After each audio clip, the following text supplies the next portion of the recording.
चंदू चवे भरो अनल कन सुधा होए बेतोल सपने हो कब हो न करहे के चो बर तू राम प्रत्येको। चंद्रमा चाहे शीतल किरणों की जगह आग की चिंगारियां बरसाने लगे और अमृत चाहे विष के समान हो जाए, परंतु भरत जी स्वप्न में भी कभी श्री रामचंद्र जी के विरुद्ध कुछ नहीं कहेंगे। एक विदात है दो सनु दे सुधा दिखाए देन वे सोजे हर भरो नगर तो चूसव काहू दुसहदा हो और मिटाओ छाओ एक बदो कुल मान्य जठेरी ये प्रिय परम के कई के नदी देन सिकसीलु सराही नदी देन सिकसीलु सराही बचन बान तम लागहि ताए। कोई एक विधाता को दोष देते हैं जिसने अमृत दिखाकर विष दे दिया।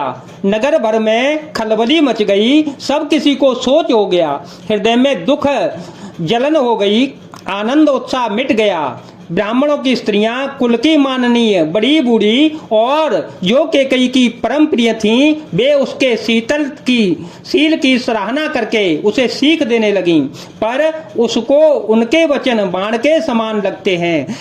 भरतो न मोहि प्रिय राम समाना सदा कहूँ यहु सबु जगु जाना करहो राम पर सहज स्नेहु कही अपराध जो बनु देहु कबहु न कियहु तवतियारे सो सीते प्रतीत जान सबो देशो कौशल्यायव कहावे गारा तुम जे लागे बज्रपुर पारा। वे कहती हैं तुम तो सदा कहा करती थी कि श्री रामचंद्र जी के समान मुझको भरत भी प्यारे नहीं हैं। इस बात को सारा जगत जानता है। श्री रामचंद्र जी तो तुम स्वाभाविक ही स्नेह करती रही हो, आज किस अपराध से उन्हें बंद देती हो। तुमने कभी सौतिया डाह नहीं किया, सारा देश तुम्हारे प्रेम और विश्वास को जानता है। अब कौशल्या ने तुम्हारा कौन सा बिगाड़ कर दिया जिसके कारण तुमने सारे नगर पर वज्र गिरा दिया।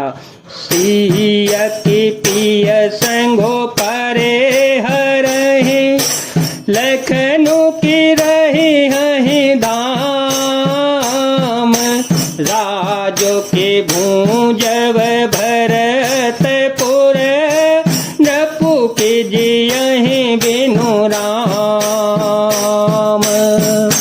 क्या सीता जी अपने पति श्री रामचंद्र जी का साथ छोड़ देंगी? क्या लक्ष्मण जी श्री रामचंद्र जी के बिना घर रह सकेंगे?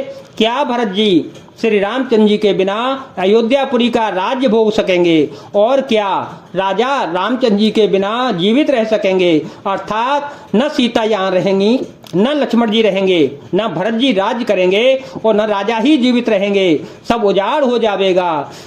अस विचारी उर छाड़ को शोक कलंक कोटि जने हो